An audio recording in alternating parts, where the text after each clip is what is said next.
নমস্কাৰ মোৰ ভাইটি ভণ্টিসকল, তোমালোকক স্বাগতম জনাইছোঁ জ্ঞানোত্তৰ টিউটৰিয়েলৰ অন্য এটা ভিডিঅ'ৰ মাজলৈ। তো কালি ক্লাছতে কৰি আছিলোঁ আমি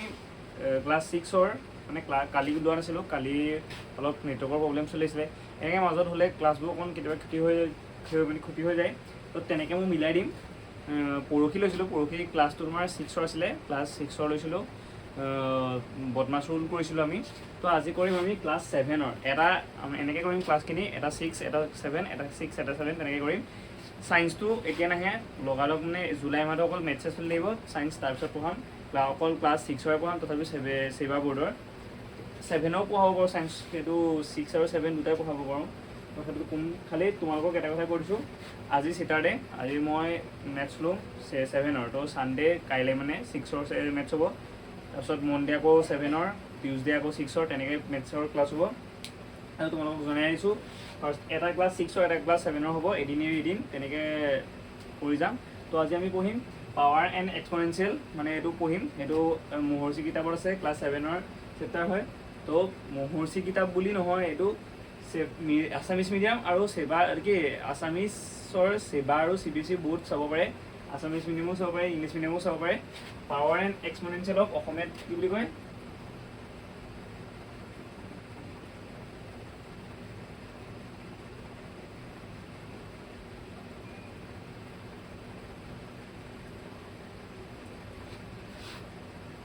পাৱাৰ এণ্ড এক্সপনেনচিয়েলক অসমীয়াত সূচক আৰু ঘাত বুলি কয়। তো সেইকাৰণে এইটো অসমীয়া মিডিয়ামো চাব পাৰে ষ্টুডেণ্টে আৰু ইংলিছ মিডিয়ামৰ ষ্টুডেণ্টে চাব পাৰে, ছেবা আৰু CBSE দুটা বৰ্ডৰে চাব পাৰে, সেইকাৰণে মই তেনেকৈ পঢ়াম। তো চাওঁ আহা কেনেকৈ কি কৰিব লাগে। তো আমি জানো, আমি এতিয়া ফাৰ্ষ্টত জানিব লাগিব যে 10ৰ লগত আমি 1 ইনটু কৰিলোঁ, কি হ'ল? 10 হ'ল, হয়নে? তো 10 এটা ইনটু হৈছে সেইকাৰণে 10 হ'ল। 10 যদি আমি দুটা ইনটু কৰোঁ, 10 ইনটু 10 মানে আমি 10 আৰু 10ক একেলগে ইনটু কৰি এনেকৈ নিলিখি, 10 কেইটা আছে ইয়াত, 10 এটা ইনটু হৈ আছে কাৰণে 10ৰ ওপৰত 1 পাৱাৰ দি দিলোঁ, এইটো পাৱাৰ বুলি কয়, এইটো পাৱাৰ। আৰু এইটো হৈছে বেছ, এইটো বেছ বুলি কয়। তো 10 কেইটা আছে, 1 এটা আছে, মানে এটা আছে সেইকাৰণে ওপৰত 1 লিখিলোঁ, মানে এইটো পাৱাৰটো 1 হ'ল, আৰু এইটো বেছ হ'ল। ইয়াত 10 কেইটা আছে? দুটা আছে, তো এইটো কেনেকৈ লিখিম? 10 তাৰ ওপৰত 2, কাৰণ 10 2টোৱে কি বুজিছে? 10 দুটা আছে, এইটো কি হৈছে ইয়াৰ? এইটো হৈছে পাৱাৰ,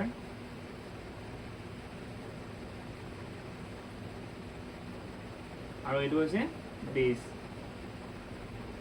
আকৌ তেনেকৈ 10 যদি আমাক 3টা দি থোৱা থাকিলেহেঁতেন, 10 ইনটু 10 ইনটু 10, তেতিয়া এইটো কি হ'ল? 10 টু দি পাৱাৰ কিউব, এইটো কি হয়? বেছ। আৰু এইটো কি হয়? এইটো কি হয়? পাৱাৰ, ভুল হৈছে, এইটো পাৱাৰ, এইটো কি হয়? বেছ। তেনেকৈ যদি তোমাক দিলেহেঁতেন 10 ইনটু 10 ইনটু 10 ইনটু 10, তেতিয়া এইটো কি হ'লহেঁতেন? 10 টু দি পাৱাৰ 4, কাৰণ 10 কেইটা আছে, 4টা ইনটু হৈছে কাৰণে ওপৰত কি লিখিলোঁ? 4। আৰু এইটো কি হয় তোমালোকে ক'বা, এটা এইটো কি হয় আৰু এইটো কি হয়,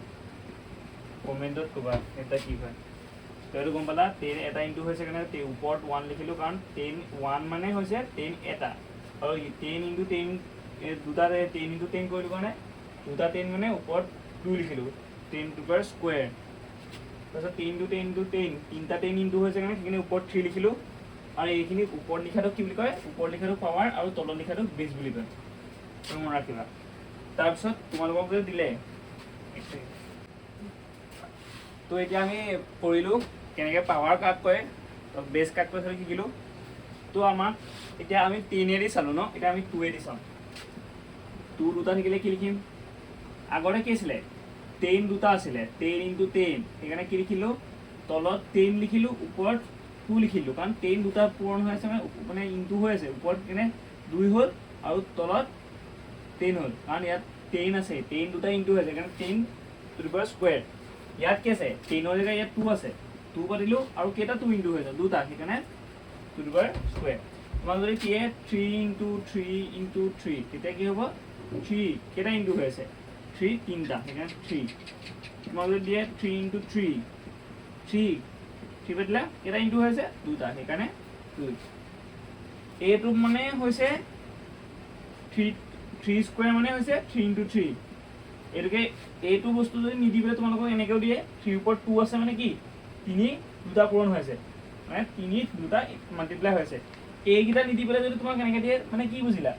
3 তিনিটা ইনটু হৈছে এইটা দি পেলাই যদি তোমাক সোধে এইটো কি এইটো মানে 2 দুটা ইনটু হৈছে এটা দি পেলাই যদি সোধে তোমাৰ এইটো কি 10 দুটা ইনটু হৈছে মানে তোমাক যদি দি দিয়ে 4 টু দি পাৱাৰ কিউব এইটো মানে কি বুজিলা মানে 4 এটা ইনটু হৈছে তিনিটা ইনটু হৈছে 4 into 4 into 4 তোমাক যদি তোমালোকক যদি সোধে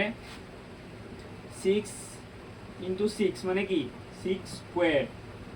এনেকৈ দিলে এনেকৈ পাতিব লাগিব আৰু যদি তোমালোকক দিয়ে 6 স্কোয়াৰ মানে কি 2 কেইটা ইনটু হৈছে সেইটো বুজায় তো কেইটা ইনটু হৈছে 6 দুটা 6 ৰ ওপৰত যদি 5 দি দিয়া হয়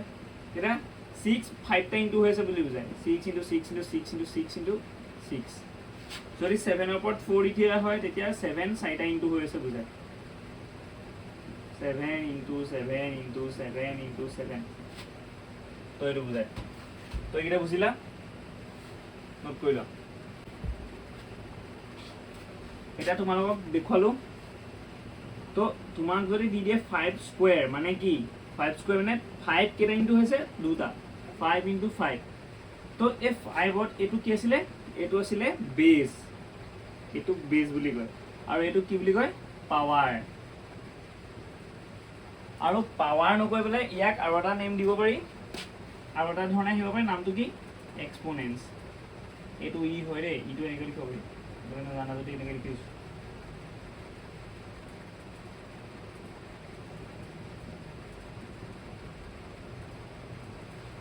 এটা এক্সপোনেন্ট বুলি লিখিব পৰা হয় তোমালোকক পাৱাৰ বুলি নুসুধি পেলাই এনেকৈ দি দিব পাৰে 10 কিউবৰ ইয়াত পাৱাৰ কোনটো আৰু বেস কোনটো সেইটো সুধিব পাৰে এতিয়া ক'বা এইটো হৈছে বেস আৰু এইটো হৈছে পাৱাৰ তোমালোকক যদি সুধি দিয়ে 4 টু দি পাৱাৰ 2 ইয়াত পাৱাৰ আৰু বেস কোনটো 4 টু দি পাৱাৰ 2 মানে কি 4 into 4 মানে 4 দুটা ইনটু হৈ আছে ইয়াত পাৱাৰ কোনটো আৰু বেস কোনটো এইটো হৈছে বেস পাৱাৰ বুলি নকৈ পেলাই যদি তোমালোকক যদি কৈ দিয়ে যে ইয়াত এক্সপোনেন্ট কোনটো তেতিয়াহ'লে এইটো হৈছে ইয়াৰ এক্সপোনেন্ট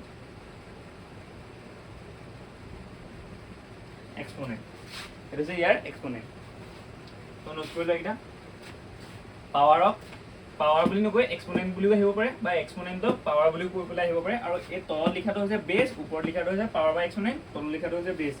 এইটো মনত ৰাখিবা আৰু যদি ওপৰত লিখাটো 2 দি দিয়ে তলত লিখাটো সেই ওপৰত 2 বাৰ ইনটু হৈছে বুলি কয় মানে ওপৰত যিমানটা নাম্বাৰ দিটো লাগে বোলে 3 দিলে তলত লিখাটো 3 বাৰ ইনটু হৈছে ওপৰত বোলে 5 দিলে তেতিয়াহ'লে তলত লিখাটো 5 বাৰ ইনটু হৈছে যদি ওপৰত 10 দিয়ে তেতিয়াহ'লে তলত লিখাটো 10 বাৰ ইনটু হৈছে সেইটোকে বুজাইছে পাৱাৰ আৰু এক্সপোনেন্ট বা বেস এইটো কথা মই ইংলিছ মিডিয়াম আৰু CBSE খিনিৰ কাৰণে ক'লো এতিয়া আছামিজ মিডিয়ামৰ ষ্টুডেণ্টসকলৰ কাৰণে কৈছোঁ 4 যদি স্কোয়াৰ দিয়ে মানে স্কোয়াৰ মানে এইটো যদি দিয়ে মানে এইটোৱে দুইটোৱে কি বুজাইছে এই চাইটো দুবাৰ ইনটু হৈ থকাটো বুজাইছে মানে মাল্টিপ্লাই মানে পূৰণ হৈ থকাটো বুজাইছে 4 into 4 তো ইয়াক অসমীয়াত কয় সূচক আৰু ইয়াক অসমীয়াত কয় ঘাত তোমালোকক যদি দিয়ে 2 টু দি পাৱাৰ কিউব তেতিয়া কি হ'ব 2 into 2 into 2 মানে 2 টো 3 বাৰ পূৰণ হৈ থকা বুজাইছে ইয়াক কি বুলি কয় অসমীয়াত সূচক আৰু ইয়াক ঘাত বুলি কয়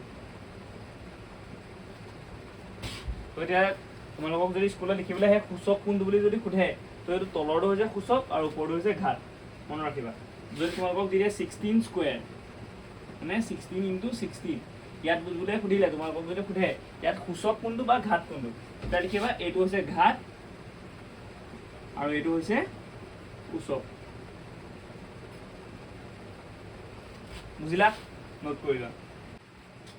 তো তোমালোকৰ এতিয়া এক্সাম্পল কেইটামান লৈছোঁ এই এক্সাম্পল কেইটা দেখুৱালে তোমালোকে বুজি পাই যাবা তো ইয়াত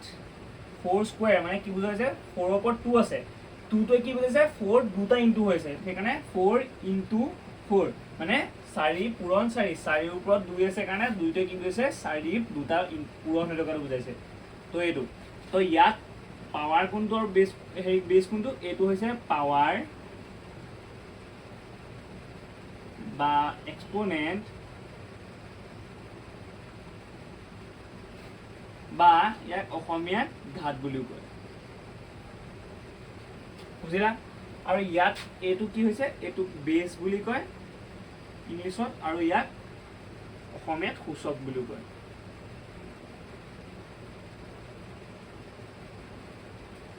বুজিলা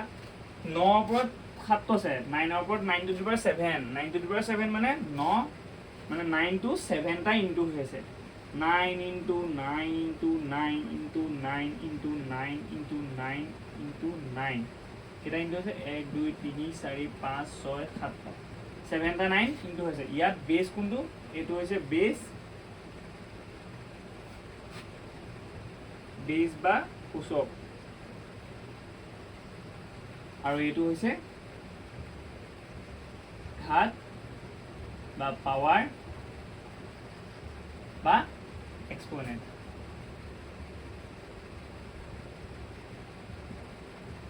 বুজিলা তোমালোকে এইটা বাকিটা তেনেকে পাতিবা 6 to the power 3 মানে 6 তিনটা ইনটু আছে 6 into 6 into 6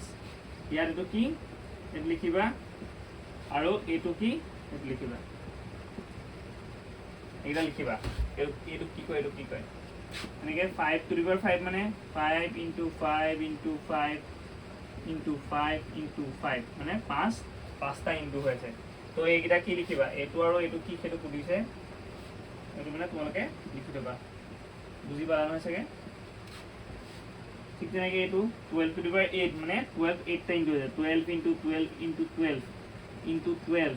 into 12 into 12 into 12 into 12 এটা 1 2 3 4 5 6 7 8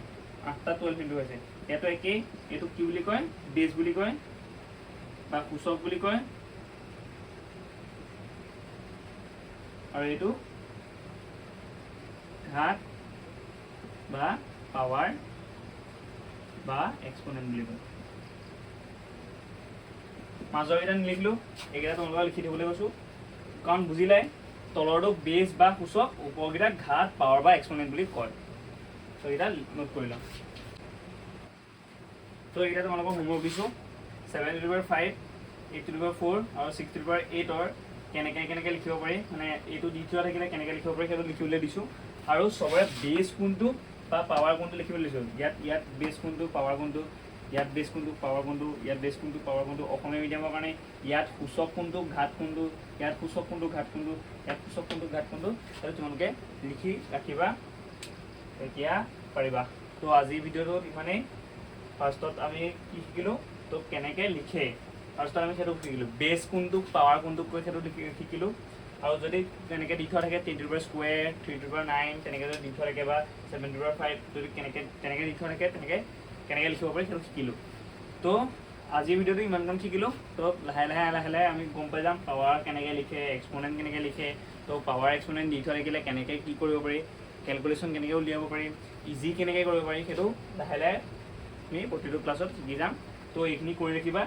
এইখিনি কৰি ললেহে তোমালোকে বাকিটা শিকিব পাৰিবা আৰু এদিন গেপ কেলে দিছো যাতে এদিন গেপ দিলে আজি 7 ৰ পঢ়ালো নহয় কাইলে 7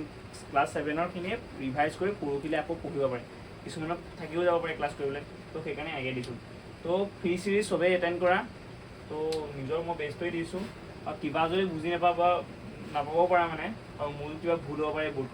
বোৰ্ডখন অলপ ডাঙৰ আছে মই ক'ত কি লিখি দিছো পটাও নাপাব বাৰু ক'ৰবাত মোৰ স্পেলিঙো মিষ্টেক হৈ থাকিব পাৰে বা ক্যালকুলেশন মিষ্টেক হৈ থাকিব পাৰে এইখিনিত বাৰু নাথাকে মোৰ মতে চাগে কৰিলে নাই যদি কিবা তেনেকুৱা মিষ্টেক হৈ থাকে মোক কমেণ্ট কৰি পেলাই বুজাই দিবা কৈ দিবা বা যে এইটো ভুল আছে দাদা এইটো ভুল হৈছে এইটো ভুলকৈ পাতি দিছে নেকি চেক কৰি দিয়ক তেনেকৈ কৈ দিবা মই চেক কৰি দিম তো আজিলৈ ইমানেই